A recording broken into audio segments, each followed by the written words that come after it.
1950 காலகட்டத்தில் அமெரிக்காவுக்கும் ரஷ்யாவுக்கும் இடையில விண்வெளி சார்ந்த ஆய்வுகளை யார் மிகப்பெரிய சாதனை பண்ண போறா அப்படின்னு சொல்லிட்டு பயங்கரமான போட்டி அப்படிங்கிறது போய்கிட்டு இருந்துச்சு. இப்படி போய்கிட்டு இருந்த போட்டியில ரஷ்யாவுடைய பங்கா முதல் விண்கலத்தை ஸ்பேஸுக்கு அனுப்புறது, மனிதனை அனுப்புறது, அதுக்கப்புறம் முதல் விலங்கை ஸ்பேஸுக்கு அனுப்புறது அப்படின்னு சொல்லிட்டு ரஷ்யா சாதனை பண்ணிக்கிட்டு இருந்தாங்க. ஆனா இதெல்லாம் பார்த்துக்கிட்டு இருந்த அமெரிக்கா, நீங்க இது எல்லாமே அவுட்டர் அட்மாஸ்பியர்ல தான் பண்ணிட்டு இருக்கீங்க, நாங்க நிலவுக்கு மனிதர்களை அனுப்புறோம் அப்படின்னு சொல்லிட்டு அமெரிக்காவுடைய நாசாவுடைய அப்போலோ மிஷின் மூலமா இந்த ஸ்பேஸ் ரேஸ்ல அமெரிக்கா வின் பண்ணதா சொல்லுவாங்க. ஆனா அமெரிக்கா இதை பண்ணி 60 வருஷம் கடந்திருந்தாலும் கூட இந்த உலகத்துல இருக்கக்கூடிய எந்த ஒரு நாடும் கொஞ்சம் கூட அந்த விஷயத்தை பண்றதுக்கு யோசிச்சு கூட பார்க்காத, இவ்வளவு ஏன் முயற்சி கூட எடுக்காத ஒரு விஷயத்தை 6 முறை ரஷ்யா பண்ணிருக்காங்க. அதுதான் நம்ம சூரிய குடும்பத்தின் 2வது சூடான கிரகம்னு அடிக்கப்படக்கூடிய வெள்ளி கிரகத்தை 6 முறை ரஷ்யா தொட்டிருக்காங்க. இப்படி ரஷ்யா பண்ணது மூலமா வெள்ளி கிரகத்தோட 2 புகைப்படங்கள், வெள்ளி கிரகத்தோட வளிமண்டலம் எந்த மாதிரி இருக்கு, வெள்ளி கிரகத்தோட தரைப்பகுதியில காத்தோட சவுண்ட் எந்த மாதிரி இருக்கு அப்படின்னு சொல்லிட்டு கம்ப்ளீட்டா ரெக்கார்ட் பண்ணாங்க ரஷ்யா.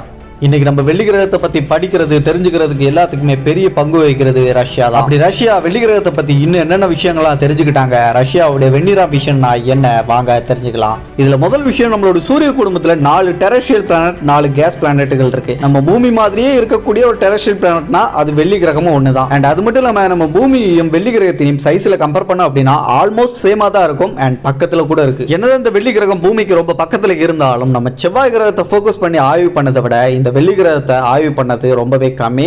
ரஷ்யா தான் அந்த ஒரு விஷயத்துல அதிக வாட்டி ஆய்வு பண்ணிருக்காங்க. அமெரிக்காவுடைய நாசா கூட 2030 தான் இந்த வெள்ளி கிரகத்தை ஆய்வு பண்ண போறதா சொல்லியிருக்காங்க. இந்தியாவுடைய இஸ்ரோ கூட மேபி அடுத்த வருஷம் இந்தியாவின் முதல் வெள்ளி கிரகத்தை நோக்கி ஆய்வு பயணம் அப்படிங்கிறது தொடங்கும் அப்படின்னு சொல்லிட்டு இஸ்ரோவுடைய சேர்மனான சோம்நாத் அவர்கள் சொல்லியிருக்காரு. ஏன் ரஷ்யாவை தவிர இந்த வெள்ளி கிரகத்தை பத்தி வேற எந்த ஒரு நாடுமே அதிகமா ஆய்வு பண்ணல அப்படின்னா அதுக்கு முக்கிய காரணம், நம்ம சூரிய குடும்பத்திலே 2வது ரொம்ப சூடான கிரகம் அப்படின்னா அது வெள்ளி கிரகம் தான். அதுவும் எந்த அளவுக்கு அப்படின்னா 475 டிகிரி செல்சியஸ் வரைக்கும் அங்க வெப்பம் இருக்கும் அப்படி சொல்றாங்க. புரியுற மாதிரி சொல்லணும்னா நம்ம பூமியில தண்ணி அப்படிங்கிறது 100 டிகிரி செல்சியஸ் வரைக்கும் வெப்பமாகும். அதுவே வெள்ளி கிரகத்தோட தண்ணியோட வெப்பநிலை அப்படிங்கிறது 500 டிகிரி வரைக்கும் வெப்பத்துல கொதிச்சுட்டு இருக்கும். லெட், சிங்க் இந்த மாதிரியான எலிமெண்ட்ஸ் எதுவா இருந்தாலும் இந்த வெள்ளி கிரகத்துல சுத்தமா உருகிரும். சோ அந்த அளவுக்கு ரொம்பவே சூடான ஒரு கிரகம் தான் இந்த வெள்ளி கிரகம். என்னதான் மெர்க்குரி சூரியனுக்கு பக்கத்துல முதல் கிரகமா இருந்தாலும் நம்மளுடைய 2வது கிரகமான வீனஸ் தான் நம்மளுடைய சூரிய குடும்பத்திலே 2வது சூடான கிரகம் அப்படின்னு சொல்லப்படுது. சரி, இந்த வீனஸ் வெள்ளி கிரகத்தோட தரைப்பகுதியில பிரஷர், அழுத்தம் அப்படிங்கிறது எந்த அளவுக்கு இருக்கும்னு நினைக்கிறீங்க? நம்ம பூமியை கம்பேர் பண்ணும்போது நம்ம பூமியோட பிரஷரை விட 100 மடங்கு அதிகமான பிரஷர், அழுத்தம் அப்படிங்கிறது வெள்ளி கிரகத்துல இருக்கும் அப்படின்னு சொல்றாங்க. உங்களுக்கு புரியுற மாதிரி சொல்லணும்னா நம்ம பூமியில இருக்கக்கூடிய கடல் பகுதியில, அந்த ஆழ்கடல்ல ஒரு 3000 இருந்து 5000 அடி ஆழத்துல நம்ம போறோம் அப்படின்னா அங்க அந்த எந்த அளவுக்கு பிரஷர் இருக்குமோ அந்த பிரஷரை நம்மளோட வெள்ளி கிரகத்தோட தரைப்பகுதியில நம்மளால உணர முடியும் அப்படின்னு சொல்றாங்க. இந்த அளவுக்கு வீனஸ்ல பிரஷர் இருக்கிறதுக்கான காரணம் அதோடைய திக்கான அட்மாஸ்பியர் தான். கிட்டத்தட்ட 65 கிலோமீட்டர் திக்னஸ்ல அதோட அட்மாஸ்பியர் அப்படிங்கிறது இருக்கு. சோ இதனால தான் அந்த அளவுக்கு பிரஷர் அப்படிங்கிறது, அழுத்தம் அப்படிங்கிறது அங்க இருக்கு. சோ வெள்ளி கிரகத்துல போய் நம்ம எங்க இறங்கினாலும் சரி சட்னி தான், 10வது குறைக்கு பிரஷரும் அதிகமா இருக்கு, அங்க சூடும் அதிகமா இருக்கு. சோ இப்படி இருக்கக்கூடிய இந்த வெள்ளி கிரகத்துல ஒரு விண்கலனை அனுப்பணும் அப்படின்னா கண்டிப்பா அது ஒரு சூசைட் மிஷனா தான் இருக்கும். அப்படி இருக்கும்போது தான் 1960 காலகட்டத்தில் இந்த வெள்ளி கிரகத்தை ஆய்வு பண்றதுக்காக ரஷ்யாவுடைய சார்பில் 7 ப்ரோப்ஸை வந்து அனுப்புறாங்க. அதுல சில ப்ரோப்ஸ் பாத்தீங்கன்னா பூமியோட அட்மாஸ்பியரை கடக்கிறதுக்கு முன்னாடியே வெடிச்சிருது, இன்னொன்று பூமியை கடந்து அட்மாஸ்பியரில் டிராவல் பண்ணும் போதே வெடிச்சிருது. ஸோ இந்த மாதிரி தொடர்ந்து அவங்களுக்கு ஃபெயிலியர் அப்படிங்கிறது தான் வந்துகிட்டு இருக்கு. ஒரு பக்கம் அமெரிக்கா என்னடானா நாங்கள் தான் முதல்ல நிலவுக்கு மனிதர்கள் அனுப்போம் அப்படின்னு சொல்லிட்டு அந்த திட்டத்தை பண்றதுக்கான வேலைகளை பண்ணிக்கிட்டு இருக்காங்க. வீனஸையும் நாங்கள் தான் முதல்ல ஆய்வு பண்ணுவோம்னு சொல்லிட்டு அதுக்கான திட்டத்தையும் அவங்க வகுத்து வச்சிருக்காங்க. இப்படி இருக்கும்போது ரஷ்யா என்ன பண்றாங்கன்னா, நம்ம எப்படியாச்சும் இந்த வெள்ளி கிரகத்தை தொட்டே ஆகணும் அப்படின்னு சொல்லிட்டு வெண்ணிலா மிஷனை கையில் எடுக்கிறாங்க. இந்த வெண்ணிலா அப்படிங்கிறது வீனஸ் அப்படின்னு சொல்லிட்டு தான் அர்த்தம். இந்த வெண்ணிலா மிஷனுடைய ஃபர்ஸ்ட் ப்ரோபை அனுப்புறாங்க, வெண்ணிலா மிஷன் 1. அந்த வெண்ணிலா ப்ரோப் 1 பாத்தீங்கன்னா பூமியோட அட்மாஸ்பியரை கடந்ததுக்கு அப்புறம் கனெக்ஷன் கட் ஆகி மொத்தமா கொலாப்ஸ் ஆயிருது. சோ வெண்ணிலா 1 மிஷனே அவங்களுக்கு ஃபெயிலியர் கொடுக்குது. பட் இருந்தாலும் ரஷ்யா அவங்க முயற்சியை கைவிடாம வெண்ணிலா 2 மிஷனுக்கான பிளானை அவங்க போடுறாங்க. இந்த வெண்ணிலா 2 மிஷன் அப்படிங்கிறது ஒரு பிளே பை மிஷனா தான் அவங்க பிளான் பண்றாங்க. அதுல சக்சஸ் ஆகுறாங்க.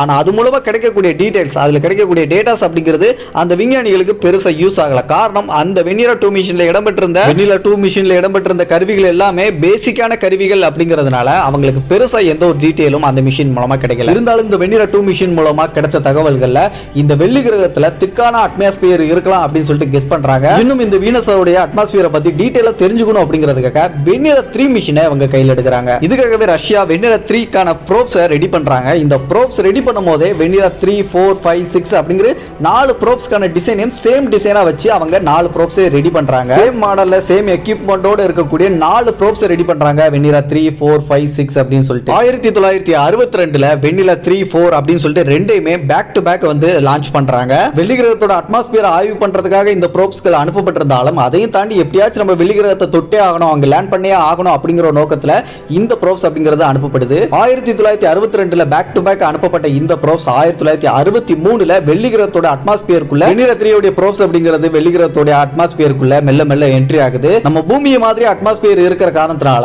பேராசூட் உதவி மூலமா அந்த வெள்ளிக்கிரகத்துல லேண்ட் பண்ணலாம் அப்படிங்கிற ஒரு பிளானை தான் அவங்க போட்டு வச்சிருந்தாங்க. எந்த ஒரு பூஸ்டரோட உதவி இல்லாம பேராசூட் மூலமாவே தரையிறங்கலாம் அப்படிங்கிற ஒரு முடிவை தான் அவங்க எடுத்தாங்க. பட் இருந்தாலும் வெள்ளிக்கிரகத்தோட தரைப்பகுதியில இருந்து 50 கிலோமீட்டர் உயரத்துல வச்சு இந்த வெண்ணிலா 3 உடைய சிக்னல் அப்படிங்கிறது கட் ஆகுது. என்ன ஆச்சு அப்படின்னு சொல்லிட்டு அந்த டைம் அவங்களுக்கு சுத்தமா தெரியல. ஆனா கடைசியில இந்த வெள்ளிக்கிரகத்துல இந்த வெண்ணிலா 3 அப்படிங்கிறது கிராஷ் ஆயிடுச்சு அப்படிங்கிற ஒரு இன்ஃபர்மேஷன் மட்டும் அவங்களுக்கு கிடைக்குது. இந்த ஒரு ஃபேஸ் கிராஃப்ட் தான் வேற ஒரு கிரகத்துல கிராஷ் ஆன முதல் ஃபேஸ் கிராஃப்ட் அப்படிங்கிற பேரை இந்த வெண்ணிலா 3 மிஷன் மூலமா ரஷ்யா சாதனை படைச்சாங்க. இதை தொடர்ந்து வெண்ணிலா 3 ஓட பேக் டு பேக் அனுப்பப்பட்ட வெண்ணிலா 4 அக்டோபர் மாசம் 1964ல வீனஸோட அட்மாஸ்பியருக்குள்ள மெல்ல மெல்ல என்ட்ரி ஆகுது. அப்படி என்ட்ரி ஆகிற பட்சத்துல இந்த வீனஸோட அட்மாஸ்பியர்ல என்ன மாதிரியான விஷயங்கள் இருக்குது அப்படிங்கிற விஷயத்தையும் இந்த வெண்ணிலா 4 அப்படிங்கறது கண்டுபிடிக்குது. அதுல வெள்ளிக்கிரகத்தோட அட்மாஸ்பியர்ல 99% வந்து கார்பன் டை ஆக்சைடு இருக்கிறதையும் அதிகப்படியான சிலிக்கான் அதுக்கப்புறமா 4% ஆக்சிஜன் இருப்பதையும் உறுதி செய்து மொத்த அட்மாஸ்பியரும் கிரீன் ஹவுஸ் கேஸா வேலை செய்யுது அப்படிங்கிற ஒரு விஷயத்தையும் கண்டுபிடிக்குது. இதெல்லாம் வச்சு பார்க்கும்போது கண்டிப்பா மனிதர்கள் அங்க போனா உயிர் வாழ்றதுக்கு வாய்ப்பே இல்ல ராஜா. அண்ட் ஆல்சோ அங்க அதிகப்படியான கார்பன் டை ஆக்சைடு இருக்கிறதுனால அங்க இருக்கக்கூடிய ஹீட் அப்படிங்கிறது வெளியே போகிறதுக்கு சான்ஸே இல்ல. இதனால தான் வெள்ளி கிரகம் இந்த அளவுக்கு ஹீட்டா இருக்கக்கூடிய ஒரு சூடா இருக்கக்கூடிய கிரகமா இருக்கிறதுக்கு காரணமா அமையுது. இதை தொடர்ந்து வெள்ளி கிரகத்தோட அட்மாஸ்பியருக்குள்ள என்ட்ரி ஆன வெண்ணிலா 4 ப்ரோப் வந்து பேராசூட் அப்படிங்கிறது ஆட்டோமேட்டிக்கா ஓபன் ஆகுது. ஆனா வெள்ளி கிரகத்தோட தரைப்பகுதியில இருந்து 25 கிலோமீட்டர் உயரத்துல வச்சு அதோட சிக்னல் அப்படிங்கிறது கட் ஆகுது. கிட்டத்தட்ட வீனஸோட அட்மாஸ்பியருக்குள்ள நுழைஞ்சு 94 நிமிஷத்துக்கு அப்புறம் அதோட சிக்னல் அப்படிங்கிறது ஃபுல்லா கட் ஆகுது. பட் இருந்தாலும் இந்த வெண்ணிலா 4 மிஷன் மூலமா இந்த வெள்ளி கிரகத்தோட அட்மாஸ்பியர்ல அதிகப்படியான கார்பன் டை ஆக்சைடு இருக்கிறத கண்டுபிடிச்சது. இதன் மூலமா அந்த வெள்ளி கிரகத்தோட அட்மாஸ்பியரை இன்னும் நிறைய ஆராய்ச்சி பண்ணணும், இன்னும் நிறைய தெரிஞ்சுக்கணும் அப்படிங்கிறதுக்காக வெண்ணிலா 5, 6 அப்படிங்கிற அந்த ரெண்டு திட்டத்துக்கான வேலையை ஆரம்பிக்கிறாங்க ரஷ்யா. முழுக்க முழுக்க வெள்ளி கிரகத்தோடைய அட்மாஸ்பியரை ஆய்வு பண்ணணும், அதை பத்தி தெரிஞ்சுக்கணும் அப்படிங்கிறதுக்காக அட்மாஸ்பியர் ப்ரோவாகவே இந்த வெண்ணிலா 5, 6 டிசைன் பண்றாங்க. இதுக்கப்புறமா வெண்ணிலா 5, 6 அப்படிங்கிற இந்த ரெண்டு ப்ரோப்ஸுமே வீனஸை நோக்கி அனுப்பப்படுது. அப்படி அனுப்பப்பட்ட இந்த ப்ரோப்ஸ் எல்லாமே அந்த வீனஸோட வளிமண்டலத்தை கம்ப்ளீட்டா ஆய்வு பண்ண ஆரம்பிக்குது. அப்படி ஆய்வு பண்ண அதோட முடிவுகள் என்ன சொன்னுச்சு அப்படின்னா கிட்டத்தட்ட 93ல இருந்து 97% அந்த வீனஸோட வளிமண்டலத்துல கார்பன் டை ஆக்சைடு இருக்கலாம் அப்படின்னு சொல்லிட்டு கண்டுபிடிக்குது. 2 to 3% வரைக்கும் நைட்ரஜன் இருக்கலாம் அப்படிங்கிற ஒரு விஷயத்தையும் கண்டுபிடிக்குது. அதே நேரத்தில் 3 to 4% வரைக்கும் ஆக்சிஜன் இருக்கிறதுக்கு வாய்ப்புகள் இருக்குது அப்படிங்கிற ஒரு விஷயத்தையும் கண்டுபிடிக்குது. இதுக்கப்புறமா இந்த வெண்ணிலா 5, 6 இது ரெண்டுமே வீனஸோட அட்மாஸ்பியருக்குள்ள நுழைஞ்சு 25ல இருந்து 50 கிலோமீட்டர் தூரத்துல வச்சு அது மொத்தமா கிராஷ் ஆகி சிக்னல் கட் ஆகுது. என்னதான் இந்த வெண்ணிலா 5, 6 ரெண்டுமே வீனஸோட நிலப்பகுதியில கிராஷ் ஆயிருந்தாலும் கூட அந்த நிலப்பகுதியோட வெப்பம் எந்த அளவுக்கு இருக்குது அப்படிங்கிற ஒரு விஷயத்தையும் அது கிராஷ் ஆகிறதுக்கு முன்னாடி நம்மளுக்கு டேட்டாவை எடுத்து அனுப்பிச்சது. 200 டிகிரி செல்சியஸ்ல இருந்து 30 அட்மாஸ்பியர் பிரஷர் வரைக்கும் வெள்ளி கிரகத்தோட நிலப்பரப்புல இருக்கலாம் அப்படின்னு சொல்லிட்டு வெண்ணிலா 5 and 6 ரெண்டோட ப்ரோப்ஸும் ரெக்கார்ட் பண்ணி நமக்கு அனுப்பிச்சு வச்சது. இப்படி அதை ரெக்கார்ட் பண்ண அந்த டேட்டாஸ் மூலமா வச்சு வெண்ணிலா 7க்கான பிளான் அவங்க போடுறாங்க. அங்க இருக்கக்கூடிய பிரஷரை தாங்குற அளவுக்கு ரொம்ப ஸ்ட்ராங்கான ஒரு பாடி இருக்கக்கூடிய ஒரு ப்ரோப்ஸை வந்து ரெடி பண்றாங்க. இதுக்காக ரொம்ப விலை உயர்ந்த டைட்டானியம் மாதிரியான மெட்டீரியல்ஸை அந்த ப்ரோப்ஸை ரெடி பண்றதுக்கு யூஸ் பண்றாங்க. அண்ட் இது கூடவே அந்த ப்ரோப்ஸ்ல ஒரு கூலிங் சிஸ்டம் இருக்கிற மாதிரி பில்ட் பண்றாங்க. காரணம் அங்க இருக்கக்கூடிய பிரஷரையும் தாங்கிறது மட்டும் இல்லாம அங்க இருக்கக்கூடிய வெப்பத்தையும் தாங்கிறதுக்கு ஏத்த மாதிரி ஒரு கூலிங் சிஸ்டமும் அதுல பில்ட் பண்றாங்க. அவங்க பிளான் பண்ண மாதிரி வெண்ணிலா 7ஐயும் லான்ச் பண்றாங்க. வீனஸோட அட்மாஸ்பியரை தொலைச்சிக்கிட்டு அந்த வெண்ணிலா 7 மிஷனோட ப்ரோப்ஸும் என்ட்ரி ஆகுது. இதுக்கப்புறமா அதுல இருக்கக்கூடிய பேராசூட் அப்படிங்கிறது ஓபன் ஆகுது. ஆனா அங்க இருக்கக்கூடிய ஹீட்டால அந்த பேராசூட் அப்படிங்கிறது உருகிருச்சு. அந்த பேராசூட் ஹீட்ல உருகுனது மட்டும் இல்லாம அங்க ஆசிட் மழை வேற பெஞ்சிருக்குது. சோ அப்ப அந்த பேராசூட் நிலைமை என்ன ஆயிருக்கும் சொல்லிட்டு நீங்களே நினைச்சு பாருங்க. சுத்தமா தடமே தெரியாத அளவுக்கு அந்த பேராசூட் அப்படிங்கிறது உருகிருச்சு. இதுக்கப்புறமா பேராசூட் இல்லாம அந்த வெண்ணிலா 7ஓட ப்ரோப்ஸ் பாத்தீங்கன்னா வீனஸோடைய தரைப்பகுதியில இருந்து 25 கிலோமீட்டர் தூரத்துல இருந்து கீழே பொத்துன்னு கீழே விழுந்துருச்சு. பட் விழுந்தாலும் கூட விழுந்த உடனே அந்த வெண்ணிலா 7 மிஷனோட ப்ரோப்ஸ் அனுப்பின முதல் மெசேஜ் என்ன தெரியுமா? பாஸ் இங்க ரொம்ப சூடா இருக்கு, என்னால தாங்க முடியல, 475 டிகிரி செல்சியஸ் வரைக்கும் வெப்பம் இருக்குது அப்படிங்கிற ஒரு மெசேஜையும் நம்மளுக்கு தட்டி விடுது. இது கூடவே 90 பார் பிரஷர் அழுத்தமும் அங்க இருந்திருக்கு. வெண்ணிலா 7 அனுப்பும் போதே அதோட டிசைன் பண்ணும் போதே வெண்ணிலா 8க்கான டிசைனும் செய்யப்பட்டுச்சு. அதுவும் வெண்ணிலா 7 மாதிரியான ப்ரோப்ஸ் மாதிரியே டிசைன் பண்ணாங்க. இருந்தாலும் இந்த வெண்ணிலா 8 மிஷனை ஒரு சூசைட் மிஷனா தான் ரஷ்யா வந்து முன்னெடுத்தாங்க. காரணம் இந்த வெண்ணிலா 7 மிஷனோட ப்ரோப்ஸ் மாதிரியே இந்த வெண்ணிலா 8 மிஷனை டிசைன் பண்ணதுனால அதோட டிசைன்ல பெருசா எந்த ஒரு சேஞ்சஸும் பண்ண முடியாத காரணத்தினால வெண்ணிலா 7 மூலமா கிடைச்ச டீடைல்ஸை வச்சு இந்த வெண்ணிலா 8 மிஷனை ஒரு கம்ப்ளீட் கம்ப்ளீட் சூசைட் மிஷனா தான் அவங்க முன்னெடுத்தாங்க. வெனிரா 7, வெனிரா 8 இது ரெண்டுமே வீனஸோட தரைப்பகுதியில் ஆல்மோஸ்ட் நெருங்கினதுக்கு அப்புறம் அதோட பேராசூட்கள் கொலாப்ஸ் ஆகி அது பொத்துன்னு அப்படியே லேண்ட் ஆகிறது போல கீழே விழுந்துருச்சு. பொத்துன்னு வீனஸோட தரைப்பகுதியில் விழுந்தாலும் கூட கிட்டத்தட்ட 1 மணி நேரம் வரைக்கும் அது அப்படியே செயல்பட்டு இருக்கு. அதுக்கப்புறமா தான் அதோட சிக்னல்கள் கட் ஆயிருக்கு. இதுவே ஒரு மிகப்பெரிய ஒரு சாதனை தான். என்னதான் 1 மணி நேரம் அந்த ப்ரோப்ஸ்கள் வேலை செஞ்சிருந்தாலும் கூட அந்த வெனிரா 7, 8ல எந்த ஒரு கேமரா இல்லாதனால அங்க என்ன மாதிரியான விஷயங்கள் இருக்கு, அந்த நிலப்பகுதி எப்படி இருக்கு, வீனஸ் எப்படி இருக்கு அப்படிங்கிறது சொல்லிட்டு கம்ப்ளீட்டா தெரியல. இதுக்காகவே வெனிரா 9 and 10 இது ரெண்டுத்துலயுமே கேமராஸை வச்சு அந்த ப்ரோப்ஸை வந்து பில்ட் பண்றாங்க. இந்த மாதிரி கேமரா ஃபிக்ஸ் பண்றதுக்கான முக்கிய காரணமே எப்படியாச்சும் ஒரு வேற கிரகத்தை நம்ம போட்டோ எடுத்தே ஆகணும் அப்படிங்கிறதுக்காக தான் இந்த வெனிரா 9 and 10ல கேமரா அப்படிங்கிறதையும் ஃபிக்ஸ் பண்றாங்க. அந்த வீனஸ்ல இருக்கக்கூடிய அதிகப்படியான ஹீட் அண்ட் அதுக்கப்புறம் பிரஷர் இது ரெண்டுமே அந்த கேமராவை எந்த ஒரு விதத்திலையும் பாதிச்சிடக்கூடாது அப்படிங்கிறதுக்காக குவாட்ஸால அந்த கேமராவை சுத்தி கம்ப்ளீட்டா கவர் பண்றாங்க. அது மட்டும் இல்லாம டைரக்டா கேமராவை எக்ஸ்போஸ் பண்ணாத மாதிரி ஒரு பெரிஸ்கோப் ஸ்டைல்ல லைட் உள்ள வர்ற மாதிரி தான் டிசைன் பண்ணிருக்காங்க. ஆல்சோ கேமரா அதுக்கப்புறம் அதுல இருக்கக்கூடிய எக்யூப்மெண்ட்ஸ் எல்லாத்தையுமே ஒரு முட்டை மாதிரியான ஷேப்ல இருக்கக்கூடிய ஒரு ஷெல்லுக்குள்ள அடைச்சு ஓவர் இன்ஜினியரிங்லாம் பண்ணி இன்ஸ்டாலேஷன்லாம் பயங்கரமா பண்ணி அதை டிசைன் பண்ணிருக்காங்க. இதுக்கப்புறம் வெனிரா 9 அப்படிங்கிறது லான்ச் செய்யப்படுது. வீனஸோட சர்ஃபேஸ்ல அது நுழைய ஆரம்பிக்குது. வெனிரா 7 and 8 இதுல கிடைச்ச டேட்டாஸை யூஸ் பண்ணி இந்த வெனிரா 9ஐயும் சக்சஸ்ஃபுல்லா சாஃப்ட் லேண்டிங் பண்றாங்க. வீனஸ்ல லேண்ட் பண்ணது மட்டும் இல்லாம முதல் முறையா வேற கிரகத்தோட போட்டோ பிளாக் அண்ட் ஒயிட் இமேஜையும் இந்த வெனிரா 9 மூலமா வீனஸோட போட்டோவை எடுத்து அனுப்புது. லேண்ட் ஆன அடுத்த செகண்டே இந்த போட்டோஸை எடுத்து இந்த ப்ரோப்ஸ் எடுத்து அனுப்பிச்சுதா அப்படின்னு கேட்டீங்கன்னா அதுதான் கிடையாது. இந்த பிளாக் அண்ட் ஒயிட் போட்டோ எடுக்கிறதுக்கே கிட்டத்தட்ட 1 மணி நேரத்துக்கு மேல ஆயிருக்குது. அண்ட் சக்சஸ்ஃபுல்லா 1 மணி நேரத்துக்கு மேல இந்த ப்ரோப்ஸை வீனஸ்ல செயல்பட வச்சிருக்காங்க அந்த மிஷின் மூலமா. இந்த வெனிரா 9 and 10 இந்த ரெண்டோட ப்ரோப்ஸையும் நீங்க நல்லா ஒத்து பாத்தீங்கன்னா ஏதோ தலையில டொப்பி கவுச்சி வச்ச மாதிரி இதோட டிசைன் இருக்க மாதிரி தெரியும். சோ இது ஓவர் இன்ஜினியரிங் பண்ணி தான் இந்த டிசைனை வந்து கொண்டு வந்திருக்காங்க. எதுக்காக இந்த மாதிரி டிசைன் பண்ணாங்க அப்படின்னா இதுக்கு முன்னாடி பண்ண வெனிரா மிஷின்ஸ் எல்லாத்துக்குமே அந்த ப்ரோப்ஸ் எல்லாமே பேராஷூட் மூலமா தான் லேண்ட் ஆகிற மாதிரி, அதாவது சாஃப்ட் லேண்டிங் ஆகிற மாதிரி டிசைன் பண்ணாங்க. ஆனா அந்த பேராஷூட் அங்க உருகிறது, அந்த வெப்பத்தினால மெல்ட் ஆகிறது, இல்லாட்டி கட் ஆகிறது.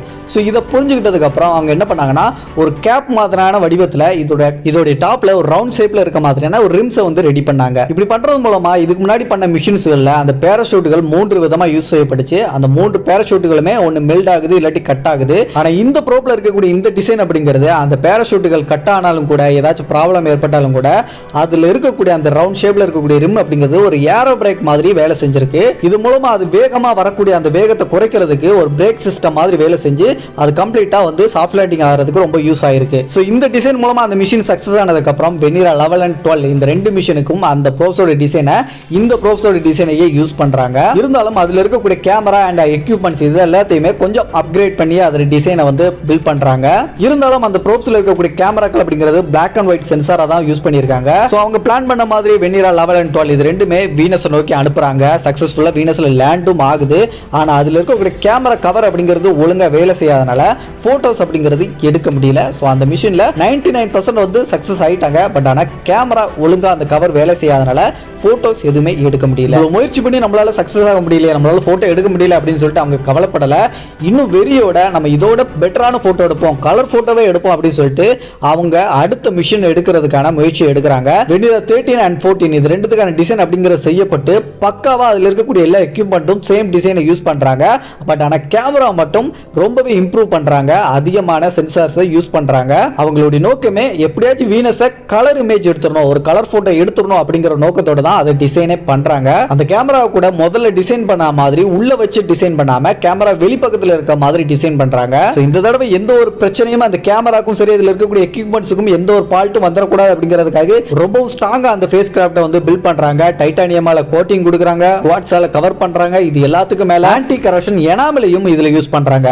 சோ இந்த வாட்டி எந்த ஒரு வகையில மிஸ் ஆயிடக்கூடாது, பிசுரே தட்டக்கூடாது அப்படின்னு சொல்லிட்டு இதை பில்ட் பண்றது மட்டும் இல்லாம இதோட வெயிட் அப்படிங்கிறது இந்த ஃபேஸ் கிராஃப்ட்டோட வெயிட் அப்படிங்கிறது கிட்டத்தட்ட 5 டன் 5000 கிலோ. இதை தொடர்ந்து 1982ல வீனஸ் வெள்ளி கிரகத்துல இந்த வெனிரா மிஷினோட வெனிரா 13, 14 இந்த ரெண்டு ப்ரோப்ஸுமே லேண்ட் ஆகுது. லேண்ட் ஆகுறது மட்டும் இல்லாம முதல் முறையா வீனஸோட கலர் இமேஜையும் எடுத்து அனுப்புது. வெனிரா 9 and 10ல எடுக்கப்பட்ட இமேஜ்ல டெசர்ட் ராக் இருக்கிறது நல்லாவே தெரிஞ்சு வீனஸோட பகுதியில. அதே மாதிரி தான் இந்த வெனிரா 13 and 14ல எடுக்கப்பட்ட கலர் இமேஜ்லயும் அந்த டெசால்ட் ராக் இருக்கிறது நல்லாவே தெளிவா தெரியுது. இந்த போட்டோல தெளிவா பார்த்தாலே தெரியும் அந்த வீனஸோட தரைப்பகுதி இருக்கிறதும் பிளஸ் அந்த ஃபேஸ் கிராஃப்டோடைய ஒரு பகுதி தெரிகிறதும் உங்களுக்கு நல்லா தெரியும். இந்த ஃபேஸ் கிராஃப்ட்ல கேமரா மட்டும் ஃபிக்ஸ் செய்யப்படல, அங்க வீனஸோடைய தரைப்பகுதியில் அந்த காற்றோட சத்தம் எந்த மாதிரி இருக்கு அப்படிங்கறத தெரிஞ்சுக்கணும் அப்படிங்கிறதுக்காக ஒரு மைக்கும் வந்து ஃபிக்ஸ் செய்யப்பட்டிருக்கு.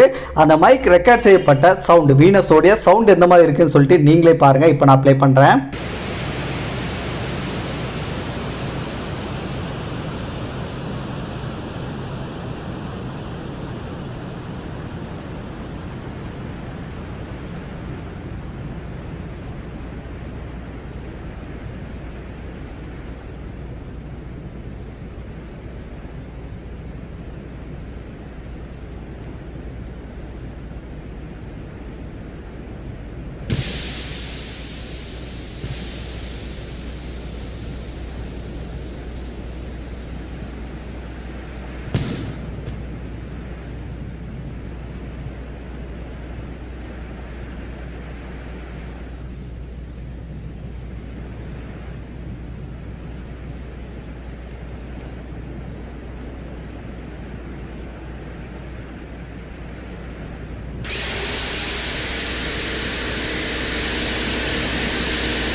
ஸோ இந்த சவுண்டை கேட்டோடனே உங்களுக்கு என்ன தோணுது அப்படிங்கிறத மறக்காம கமெண்ட்ல சொல்லுங்க.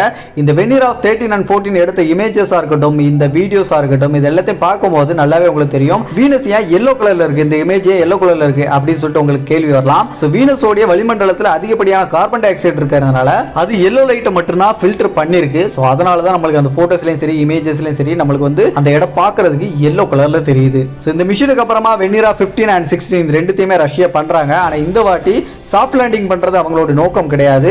இத வந்து ஒரு அட்மாஸ்பியரிக் ப்ரோபா தான் டிசைன் பண்றாங்க. இந்த வெனியர் ஆஃப் 15 and 16 இந்த ரெண்டு ப்ரோப்ஸ் மூலமா வெள்ளி கிரகத்தோட வட துருவத்தை மேப் எடுக்கிறதுக்காக தான் இந்த ப்ரோபை டிசைன் பண்ணிருக்காங்க. இந்த ப்ரோபும் அதுக்காக தான் அனுப்பப்பட்டுச்சு. சோ அவங்க பிளான் பண்ண மாதிரியே வெள்ளி கிரகத்தோட நார்த் போல 30 டிகிரி இருக்கக்கூடிய அந்த இடத்தை மேப் பண்ணி நம்மளுக்கு அனுப்பிச்சது. 2km ரெசல்யூஷன்ல சிந்தெடிக் அப்பச்சர் ரேடார் மூலமா இந்த மேப்பை கம்ப்ளீட்டா அவங்க ரெடி பண்ணாங்க. இப்படி அவங்க ரெடி பண்ண மேப்ல அந்த நார்த் போல்ல நிறைய வோல்கானிக் ஆக்டிவிட்டி இருக்கக்கூடிய இடத்தையுமே அவங்க நோட் பண்ணாங்க. வெள்ளி கிரகத்தோட அட்மாஸ்பியர், அந்த நிலப்பகுதி எந்த மாதிரி இருக்கு, அங்க இருக்கக்கூடிய அந்த நிலப்பகுதியில் இருக்கக்கூடிய காத்தோட சவுண்ட் எந்த மாதிரி இருக்கு, வெள்ளி கிரகத்தோட கலர் இமேஜ், அதுக்கப்புறம் அங்க வோல்கானிக் ஆக்டிவிட்டி இருக்கிறதா இருக்கட்டும், அதோட வளிமண்டலத்துல என்ன மாதிரியான விஷயங்கள் இருக்கு அப்படின்னு சொல்லிட்டு பல விஷயங்கள் வெள்ளி கிரகத்தை பத்தி கண்டுபிடிக்கிறதுக்கு முழுக்க முழுக்க காரணமா இருந்தது இந்த வெனிரா மிஷின் அப்படிங்கறத ஒரு முக்கியமான ஒண்ணு. இன்றைய ரஷ்யாவும் அன்றைய சோவியத் யூனியன் பாத்தீங்கன்னா கிட்டத்தட்ட இந்த வெனிரா மிஷின் மூலமா 15 ஃபேஸ் கிராஃப்ட் அனுப்பி அதுல 6 ஃபேஸ் கிராஃப்டை சாஃப்ட் லேண்டிங் பண்ணிருக்காங்க. பல டீடைல்ஸை அது மூலமா கலெக்ட் பண்ணி ரெக்கார்ட் பண்ணிருக்காங்க. இன்னைக்கு வரைக்கும் எந்த ஒரு நாடுமே இந்த வெள்ளி கிரகத்துல சாஃப்ட் லேண்டிங் பண்ணதா சரித்திரமே கிடையாது. அன்றைய சோவியத் யூனியன் தான் இந்த பெரிய சாதனையை படைச்சிருக்காங்க. இந்த மாதிரி விண்வெளி சார்ந்த பல விஷயங்களை தெரிஞ்சுக்கணும்னாலும் சரி, உங்களோட அறிவை வளர்த்துக்கணும்னாலும் சரி, நம்ம சேனலை இன்னும் சப்ஸ்கிரைப் பண்ணாம இருக்கீங்கன்னா ஜஸ்ட் சப்ஸ்கிரைப் பண்ணி பெல் நோட்டிஃபிகேஷன் கரெக்டாக செட் பண்ணி வச்சுக்கோங்க. ரீசெண்டாக அப்லோட் பண்ண வீடியோ பார்க்கணும்னா சேனலை விசிட் பண்ணியும் மற்ற வீடியோஸை பாருங்க. இந்த வீடியோ பிடிச்சிருச்சு அப்படின்னா வீடியோக்கு ஒரு லைக் கொடுக்க மறந்துடாதீங்க. அடுத்த ஒரு நல்ல தகவலுடன் நான் உங்களை சந்திக்கும் வரை நான் உங்கள் சேகர். Bye bye.